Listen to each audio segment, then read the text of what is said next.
I threw away my food scale last Tuesday. After 15 years of weighing every portion, counting every calorie, writing down every single bite that went into my mouth, 15 years, and I was heavier than when I started. My daughter found me in the kitchen, staring at that stupid little scale like it was my enemy. And maybe it was, because everything it represented, all those rules, all that restriction, all that guilt, hadn't just failed me. It had made things worse. I thought about all the dinners I had skipped, all the birthday cakes I had refused, all the times I went to bed hungry, feeling proud of my discipline. And for what? The diets that worked in my 30s didn't just stop working in my 50s, they started backfiring. My body, trying to protect me, started holding on to everything, storing fat like it was preparing for winter, slowing down to conserve energy I wasn't giving it. I wasn't eating too much, I was eating wrong, for this body, for this stage, for these hormones that nobody bothered to explain to me. The diet industry made billions selling us advice designed for younger women, and we kept buying it, kept failing, kept blaming ourselves. But here's what I finally learned. Your body isn't working against you. It's trying to survive the rules you've been following. What if everything you believed about dieting during menopause was not just wrong, but actually the reason you've been struggling? Stay with me, because what comes next might finally set you free. 5 diet lies are destroying your metabolism right now. And for 18 years, I helped spread them. I was a pharmaceutical sales rep. I sat in doctors' offices. I promoted medications.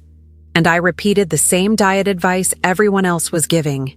Eat less, cut fat, count calories, trust the science. Then I hit menopause. And that advice didn't just fail me. It made everything worse. Today, I'm exposing 5 diet myths that keep menopausal women trapped in a cycle of frustration and weight gain. These aren't just outdated. They're actually working against your body during this phase of life. And once you understand why, you'll never look at dieting the same way again. But fair warning, some of this is going to make you angry, because you've been working so hard, following rules that were never designed for you. Here's what you need to understand first. The diet industry was built on research done primarily on young men. The nutritional guidelines, the calorie recommendations, the food pyramids. All of it assumed a body with stable hormones and a metabolism that responds predictably. That's not your body anymore, and pretending it is keeps you stuck. I remember sitting in my kitchen at 52 years old, eating a salad with fat-free dressing, counting every calorie, exercising every day. I was doing everything right according to the rules I'd spent my career promoting, and I had gained 15 pounds in 6 months. I felt like the biggest hypocrite in the world.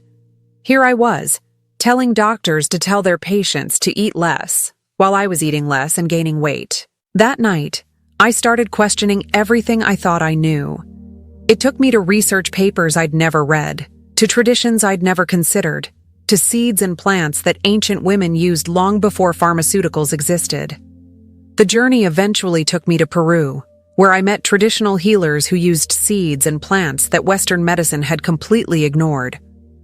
I watched women in their 60s and 70s with energy and vitality that seemed impossible by our standards. Their secret wasn't pharmaceutical. It was nutritional. It was ancestral. It was everything the industry I worked for had taught me to dismiss. Let me explain what happens in your body that makes conventional diet advice fail so badly. When estrogen drops during menopause, your body's relationship with food fundamentally changes. Estrogen helps regulate insulin sensitivity, blood sugar, and how your body stores and burns fat. Without adequate estrogen, even healthy foods can cause blood sugar spikes that trigger fat storage. Your body becomes more efficient at holding on to calories. And the hunger hormones leptin and ghrelin become dysregulated, making you feel hungry even when you've eaten enough. This is why eating less doesn't work anymore. Your body interprets restriction as famine and holds on to fat even tighter. It's a survival mechanism that served our ancestors well, but makes modern dieting a nightmare. But here's what most women don't know. Certain seeds contain compounds that help regulate these hormones naturally. They work with your changed body instead of against it. Our ancestors knew this. We just forgot. Now, understanding the science helps, but most women face an obstacle that makes it nearly impossible to break through on their own. After menopause, your body develops what researchers call thermogenic resistance. Your fat cells become less responsive to the normal signals that tell them to release stored fat. It's like they've built a wall. You can eat perfectly, you can follow every rule, and still see minimal results because your body has literally changed how it processes energy. That's exactly why many women in our community have started using a concentrated compound that addresses this resistance directly. It combines Seville orange peel with berberine, a compound found in certain seeds that's been used in traditional medicine for centuries. It also includes Himalayan ginger and ceremonial green tea. What makes it different is that it targets the resistance itself, not just calories or appetite. And because it's plant-based with no harsh chemicals, it's safe for women our age. I'll leave a link in the pinned comment if you want to learn more about how it works. But regardless of what you choose, let me expose the 5 diet myths that are keeping you stuck. Myth number 1. Eating less is the key to weight loss. This is the foundation of every diet program. Calories in, calories out. Create a deficit, lose weight. It sounds logical. And for younger bodies with stable hormones, it often works. But during menopause, calorie restriction can actually cause weight gain. Here's why. When you severely restrict calories, your body perceives it as a threat. Cortisol rises, metabolism slows, and your body shifts into conservation mode, holding onto fat to protect you from the perceived famine. Studies from the Journal of Clinical Endocrinology found that menopausal women who ate fewer than 1,300 calories per day actually had higher cortisol levels and more abdominal fat than women who ate moderately. I spent 2 years eating 1,200 calories, sometimes less. I was constantly hungry, constantly thinking about food, and constantly gaining weight.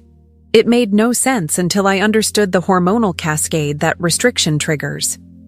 What works instead? Eating enough to support your metabolism. For most women our age, that means 1,600 to 1,800 calories of nutrient-dense whole foods, and including specific seeds that help regulate blood sugar and hormones. Flax seeds contain lignans that help balance estrogen. Chia seeds provide fiber that stabilizes blood sugar. Pumpkin seeds offer minerals that support hormone production. These aren't diet tricks. They're nutritional support your body desperately needs. When I started eating enough and adding these seeds daily, something remarkable happened. My hunger normalized, my energy stabilized, and the weight started coming off for the first time in years. I remember the first week I stopped restricting. I was terrified. Every meal felt like a risk. But by day 10, something shifted. The constant food obsession that had dominated my thoughts for years started to quiet. I could focus on other things. I wasn't planning my next meal while eating my current one. It was freedom I hadn't experienced in decades. Myth number 2. Fat makes you fat. The low-fat craze of the 90s was one of the biggest nutritional mistakes in history, and women our age suffered the most from it. When you remove fat from food, you remove satisfaction. You remove the building blocks for hormones, and you create a constant state of hunger that leads to overeating carbohydrates. Fat doesn't make you fat. Insulin resistance makes you fat. And you know what spikes insulin? The sugar and refined carbs that companies added to food when they removed the fat. Every low-fat product you've been eating has probably been sabotaging your metabolism. I grew up during the fat-free era. I ate fat-free cookies, fat-free ice cream, fat-free everything. And I was always hungry, always craving, always wondering why I couldn't control myself around food. When I added healthy fats back to my diet, specifically fats from seeds like flax, chia, and hemp, the cravings stopped. I could eat a meal and feel satisfied for hours. My skin improved. My hormones started to balance. What works instead? getting about 30% of your calories from healthy fats. Avocados, olive oil, nuts, and especially seeds. The omega-3s in flaxseed and chia are particularly important for hormone health during menopause. Your body needs fat to make hormones. Depriving it of fat during menopause is like trying to build a house without lumber. I have a friend who's a naturopath. When I told her I was scared to eat fat, she asked me a simple question. What do you think your hormones are made of? I didn't have an answer. She said, cholesterol. Fat. The very thing you've been avoiding is the raw material your body needs to balance itself. That conversation changed everything for me. I stopped seeing fat as the enemy and started seeing it as essential medicine. Myth number 3. All calories are equal. 100 calories of cookies is not the same as 100 calories of seeds. Not even close. Different foods have completely different effects on your hormones, blood sugar, and metabolism. Calories from refined carbs spike insulin and promote fat storage. Calories from protein and fiber stabilize blood sugar and support muscle.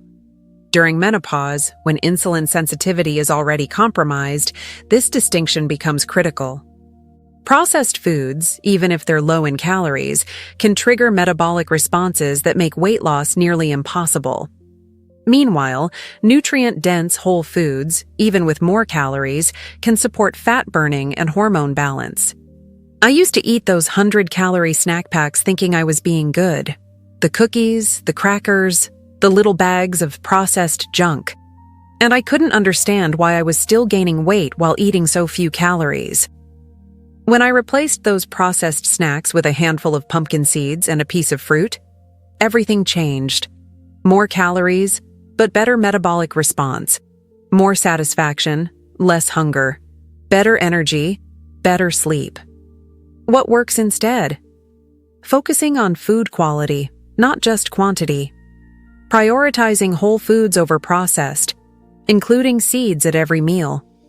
Eating for hormone health, not just calorie counts. Your body doesn't count calories. It responds to nutrients. Give it what it needs, and it will stop holding on to fat for dear life. Myth number 4. You need to cut carbs completely. Keto. Atkins. Zero carb. The pendulum has swung from low fat to no carb, and neither extreme works for menopausal women. Yes, refined carbs are problematic. Yes, blood sugar management matters. But completely eliminating carbohydrates can backfire badly during menopause. Carbohydrates help produce serotonin, the feel-good neurotransmitter that's already depleted during menopause. They support thyroid function, which regulates metabolism. And they provide fiber that feeds your gut bacteria and supports hormone elimination. When menopausal women go too low carb, they often experience worse sleep, worse mood, worse energy, and a metabolism that slows to a crawl. I tried keto for 3 months. I lost weight initially, then stalled completely. My hair started falling out. I couldn't sleep. I was irritable and exhausted. My body was screaming for carbohydrates, and I ignored it because I thought carbs were the enemy. What works instead? Smart carbohydrates in moderate amounts. Vegetables, fruits, whole grains, and especially seeds. Seeds provide complex carbohydrates with fiber that doesn't spike blood sugar the way refined carbs do. Chia seeds absorb water and form a gel that slows digestion and prevents blood sugar spikes. That's why ancient cultures called chia the running food. It provided sustained energy without the crash. The goal isn't zero carbs. It's choosing carbs that support your hormones instead of disrupting them. When I finally understood this, I added oatmeal back to my mornings, with chia seeds and a handful of berries. My sleep improved within a week. My mood stabilized, and my weight loss actually accelerated because my body wasn't in crisis mode anymore. Myth number 5. Willpower is the problem.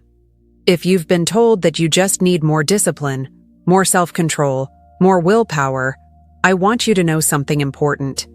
That's a lie designed to make you blame yourself for a biological reality. Your hunger during menopause isn't a character flaw. It's hormonal dysregulation. Leptin, the hormone that tells you you're full, becomes less effective. Ghrelin, the hormone that triggers hunger, becomes more active. You're not weak. Your signaling systems are disrupted. Fighting this with willpower is like trying to hold your breath indefinitely. You might succeed for a while, but eventually biology wins. I spent years thinking I was weak because I couldn't stick to a diet. Every failure reinforced the belief that something was wrong with me, that I didn't want it badly enough, that I was lazy, undisciplined, broken. It took understanding the science of menopausal hormones to finally forgive myself. I wasn't weak. I was fighting against biology with the wrong tools. What works instead? Working with your hormones instead of against them.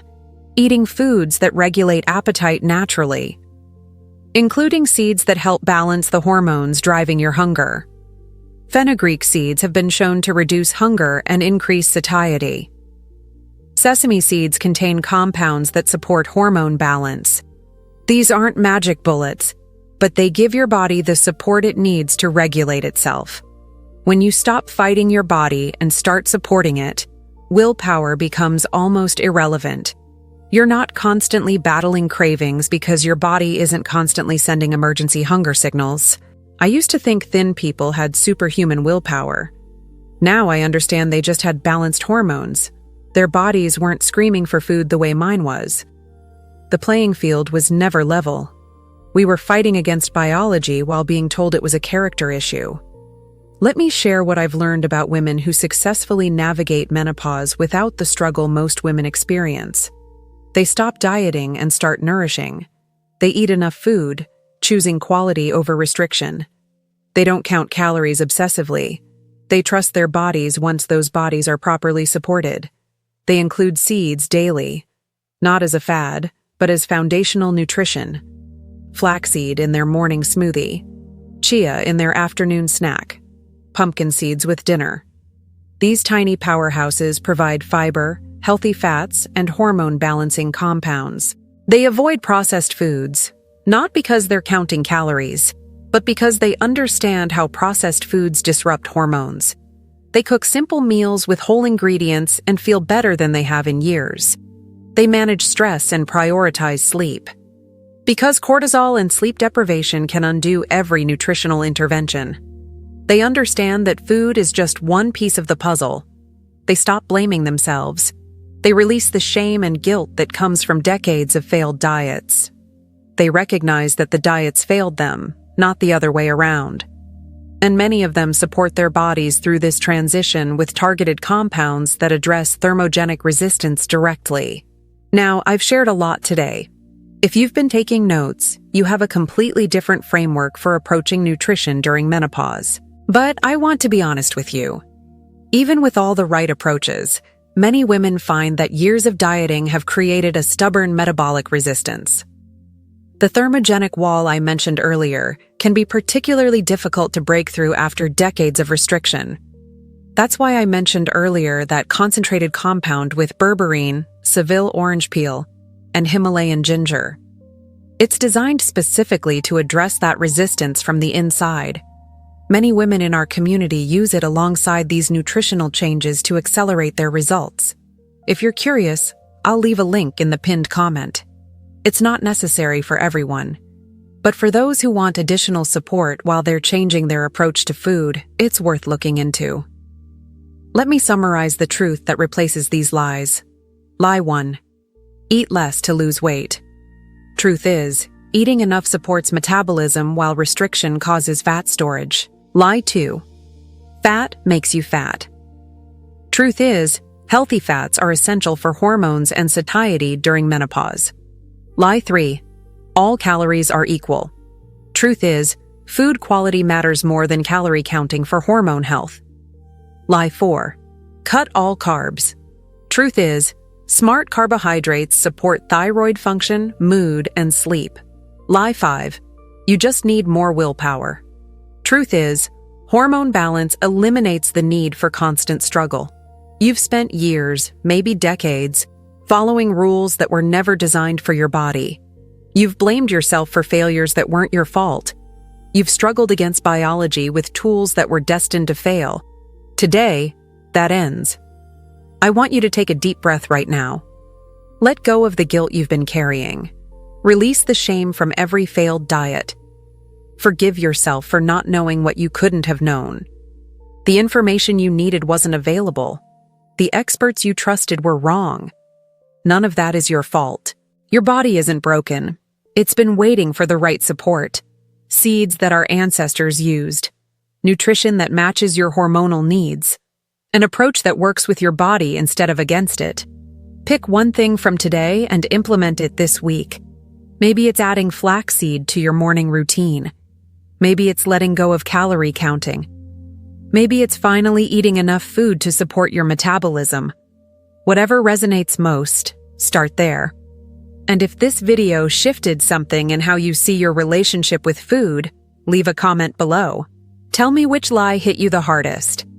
I read every single comment, and I love connecting with women on this journey.